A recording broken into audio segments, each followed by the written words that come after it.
Saya lihat debat kemarin, saya kira ini ya Pak Sufyan dan Pak Chandra sudah luar biasa, tapi ada beberapa poin yang menurut saya yang disampaikan oleh Pak Imam dan Bu Ririn, saya kira banyak yang yang klaim aja gitu, yang klaim aja. Misalkan gini, 20 tahun ya, 20 tahun sampah begitu aja kan itu, menggunung begitu saja, tapi baru di akhir 2024 beli insinerator yang kapasitasnya tingkat RT. Artinya kan tidak make sense antara kebutuhan yang tinggi, demand-nya yang tinggi, butuh pengelolaan sampah yang benar, dijawab dengan dua insinerator yang level kapasitasnya RT. Artinya apa?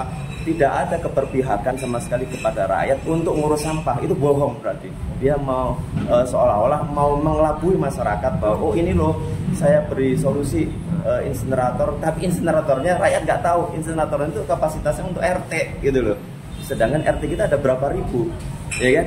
Terus mau diselesaikan sampai berapa puluh tahun untuk Kota Depok yang ya jangan-jangan kita bisa tenggelam dalam lautan sampah kan gitu. Itu pencitraan aja Pak. Saya kira itu gimmick yang norak ya, semua orang juga tahu gitu. Ya saya kira itu poinnya. Terus bicara jalan juga tidak ada perubahan kan gitu.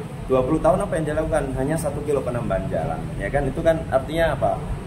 Kinerja APBD yang nggak ada. Jadi gini, pemimpin itu berpihak kepada rakyat, basisnya apa? Basisnya anggaran. Keberpihakan kepada rakyat itu anggarannya ada nyata, dilakukan kan itu. Kalau itu tidak dilakukan berarti duitnya kemana kan gitu. Itu yang kita pertanyakan. Ya kemacetannya begini-begini aja kan itu.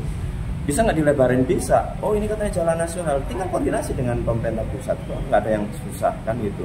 Buktinya apa? Pemerintah pusat bangunin jalan tol sampai Kota Depok. Kalau nggak ada program strategis nasional nggak akan ada itu ya akses. Jangan-jangan Depok ini makin terkungkung kan itu. Jadi saya kira butuh inovasi membangun Kota Depok ini, butuh model orang kayak Pak Sufyan Suri yang berani, yang cekatan, yang yang bisa menjawab semua problematika dengan kenyataan gitu, tidak lagi dengan kata Pak Prabowo omon-omon gitu. Itu kan bukti bahwa kemarin itu terjadi disharmoni.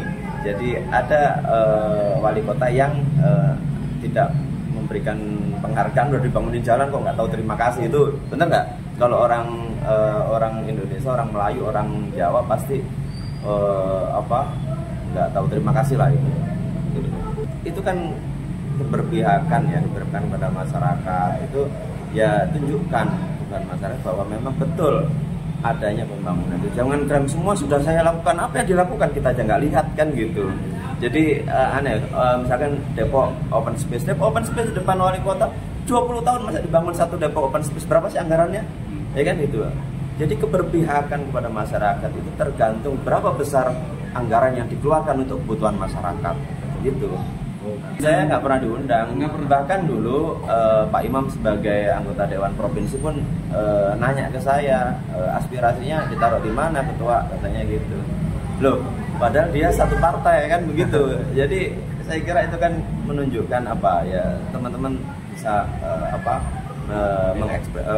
mengartikan sendiri, menafsirkan apa yang Depok memang ya unik sekali, dan saya kira harus kita rubah tahun ini agar Depok lebih maju, lebih beradab, tidak tertinggal dari kota-kota besar lainnya. Depok harus mampu bersaing dengan kota-kota besar yang lainnya, bahkan acuannya harus dunia gitu, karena Depok ini buffer city Jakarta, yang dulu Jakarta sebagai ibu kota negara sekarang sudah bergeser ke Kalimantan ibu kotanya. Nah, apakah kita makin terpuruk atau ya Bekasi itu Jakarta ketika ibu kota pindah ke Kalimantan, ternyata Jakarta punya pendapatan jauh lebih tinggi tahun 2025 ini. Jadi hampir APBD DKI itu ketika sudah ditinggal diputuskan IKN sebagai ibu kota negara, DKI malah diuntungkan. Kenapa? Aset-aset pusat itu menjadi asetnya